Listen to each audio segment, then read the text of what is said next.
Guys welcome back to my channel मॉस वेट पे आप सभी को स्वागत है। मैं हूं मोनिका। दोस्तों आज मैं आपके साथ शेयर करूंगी एक रिक्वेस्टेड वीडियो, और ये रिक्वेस्ट मुझे बहुत दिन पहले आई थी, तो मैं आज इसी टॉपिक के ऊपर बात करूंगी। और आपको पता चल गया कि मैं किसके बारे में बात करूंगी, पीसीओएस के प्रॉब्लम के बारे में।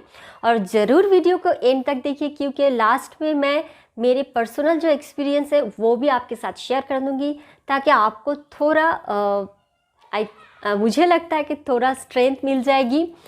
तो चलिए शुरू करते हैं। सबसे पहले बता देती हूँ कि पीसीओएस क्या है। पीसीओएस यानी पॉलीसिस्टिक ओवरी सिंड्रोम। तो पीसीओएस ये किस वजह से होता है? कहा जाता है कि हार्मोनल जो इम्बैलेंस होता है उसके वजह से ये प्रॉब्लम होता है। एंड्रोजन नाम के एक हार्मोन जिसका लेवल हाई होने की वजह से हमारी ओवरी में प्रॉब्लम आ जाता है। तो हमें पीसीओएस हुआ है, ये हमको कैसे पता चलेगी?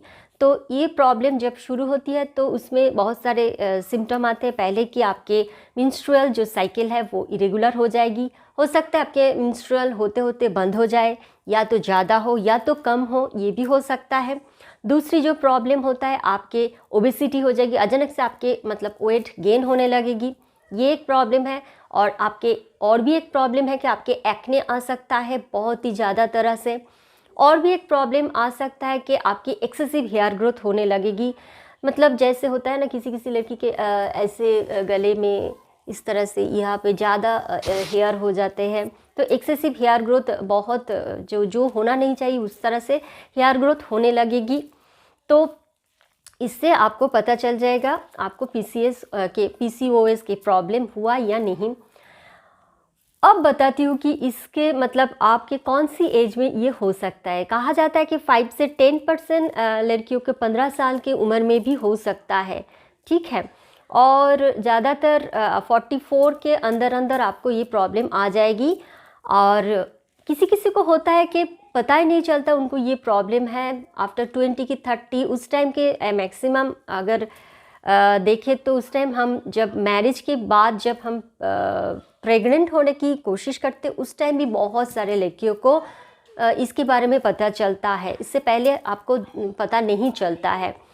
तो ये भी बात होता है, और ये कॉमन प्रॉब्लम है, इसमें कोई डरने की बात नहीं है। और अब बता रही हूँ कि इसमें क्योर होने की कितने चांसेस है। क्योर होने की चांसेस अभी तक पूरा क्योर होने की कोई रिकॉर्ड तो नहीं है, बट जैसे देखिए आपके प्रेशर होता है, शुगर होता है, ये भी तो एक डिजीज़ है।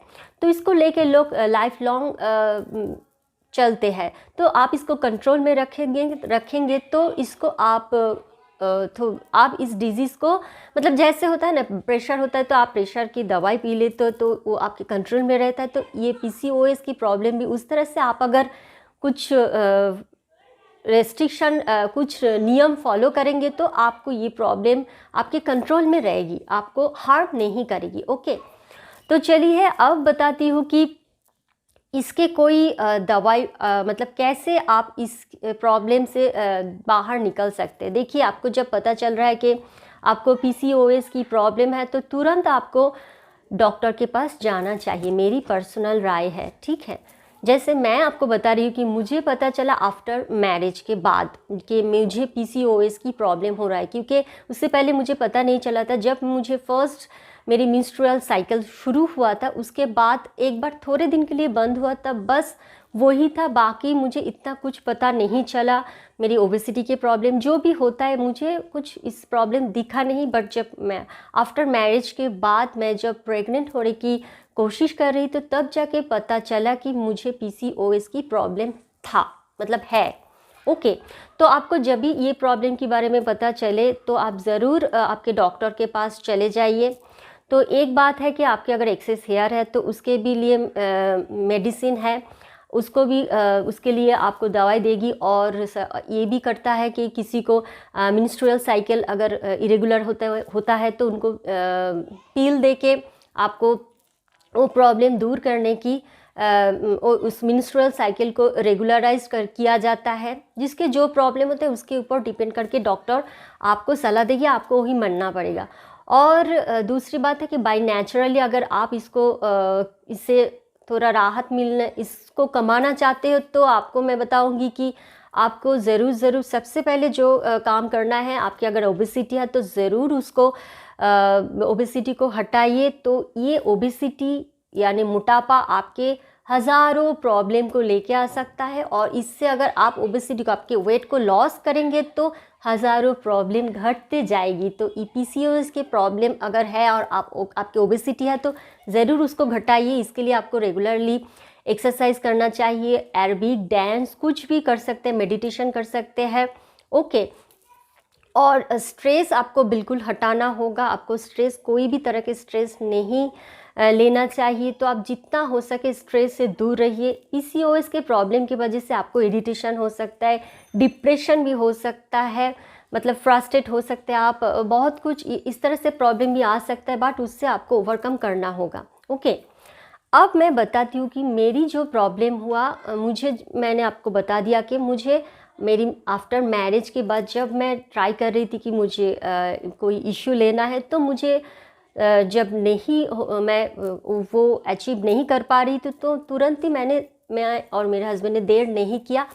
हमने तुरंत ही लोकल एक गायनोकोलॉजिस्ट के पास चले गए। तो उसने तुरंत ही मुझे यूएसजी करने के लिए कहा, और मैं जब यूएसजी करने के बाद पहली बार मुझे बोला कि मुझे मेरी इस तरह की कोई प्रॉब्लम नहीं है, मेरी कोई प्रॉब्लम नहीं है। कुछ दवाई दिया, तो 1 महीने मैं उसको कंटिन्यू किया। फिर उसके बाद मैं जब मुझे ठीक नहीं लग रहा था, तो मेरे हस्बैंड के ऑफिस के कॉलीग ने मतलब बोला, तो हम एक फर्टिलिटी सेंटर में चले गए। अगर ये भी यहाँ पे एक बात बताना चाहती हूँ, अगर आप मैरिड है, आपको इस तरह से प्रॉब्लम है कि आप इशू लेना चाह रहे हैं तो नहीं हो रहा है, तो आपको ना तुरंत ही, मुझे लगता है कि फर्टिलिटी सेंटर में जाना बेहतर है। मैं जैसे गुजर चुकी हूँ, मैंने लोकल गायनोकोलॉजिस्ट के पास गया, उसमें कुछ टाइम मुझे वेस्ट हुआ, उसके बाद मैं फर्टिलिटी सेंटर में गई।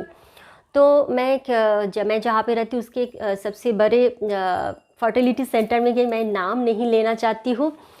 तो वहाँ पे गए, तो मुझे वहाँ पे मैंने जो यूएसजी के रिपोर्ट दिखाने के लिए कोशिश किया, तो उन्होंने बोला नहीं यहाँ पे करना पड़ेगा। तो मैंने बहुत सारे वहाँ पे तुरंत जिस दिन का उसी दिन को मुझे बहुत सारे एग्ज़ाम दिया गया था। तो मैंने बहुत लंबे लिस्ट था, तो मैंने जब सारे जो मुझे करने के लिए कहा गया, मैंने सारे रिपोर्ट वहाँ पे मैंने कर लिया।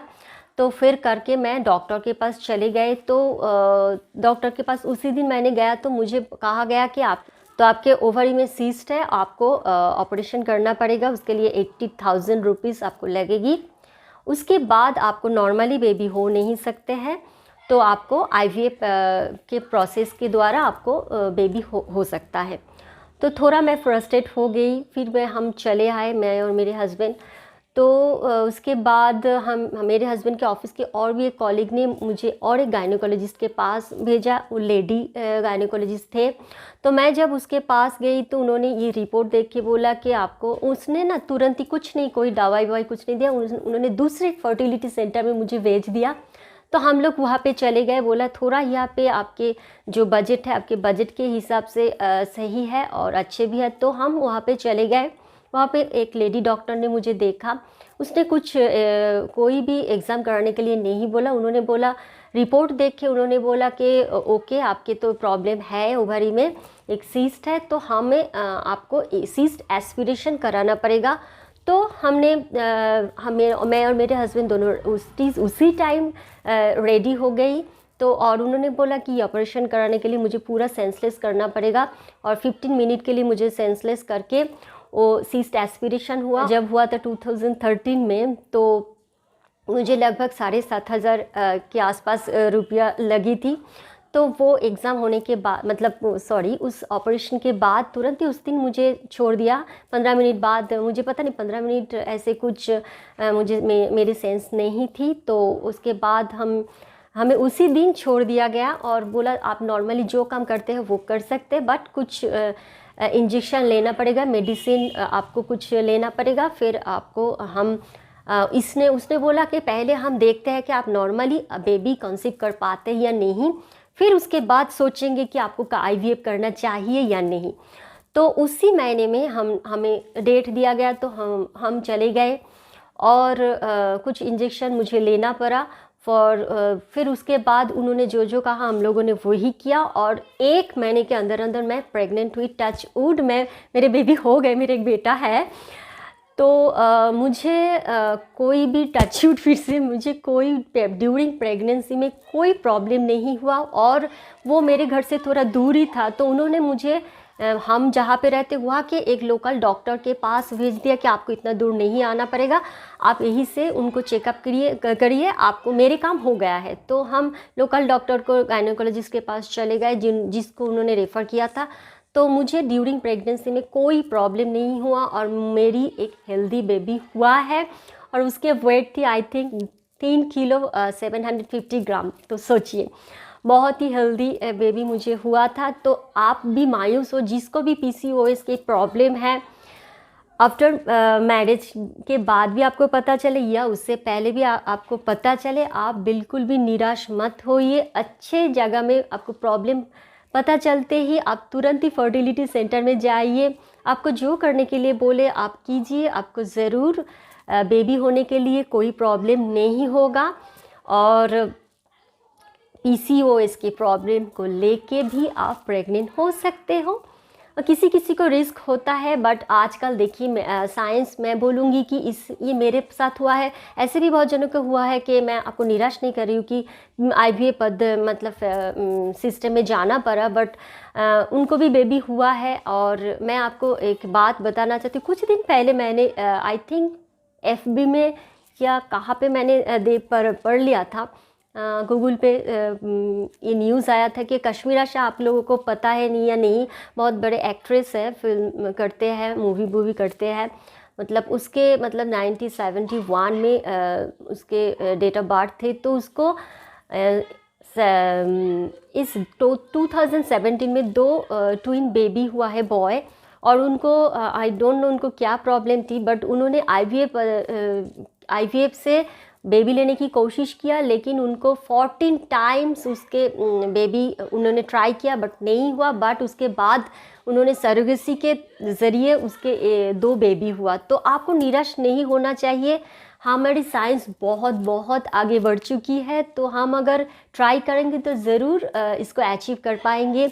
आपको बेबी होने की कोई प्रॉब्लम नहीं है। और मैं और भी एक बात बताना चाहती हूँ कि मैं बहुत रेस्ट्रिक्शन में चलती हूँ। मुझे जो नहीं खाना चाहिए जैसे कि कोई फ्राइड चीज़, मैं बहुत ही दूर रहती हूँ। जो भी फूड मेरी हेल्थ के लिए अच्छा नहीं है, मैं बिल्कुल भी उसके तरफ नहीं जाती हूँ।